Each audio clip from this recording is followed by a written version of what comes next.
So last Saturday, my friends invited me over for what I thought was our usual game night. I showed up with my trusty label maker, as one does, because who wants to risk mixing up the snack bowl with the dice tray?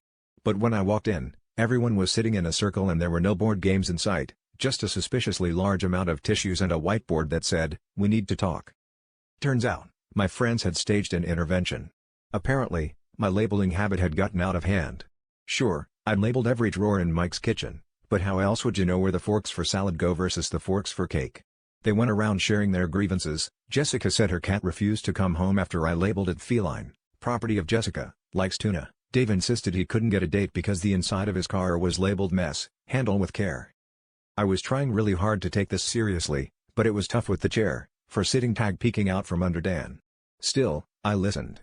As they each shared their feelings, I realized it was the perfect opportunity to demonstrate the power of my label maker.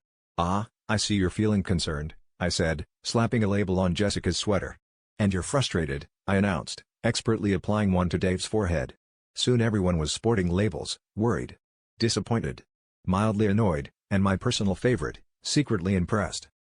By the time they realized what was happening, the mood had completely shifted. The intervention dissolved into chaos as they all compared their new emotional accessories. In the end, my friends agreed that maybe my label maker wasn't the problem. After all, it turns out the real issue was that they just couldn't handle being labeled as judgmental.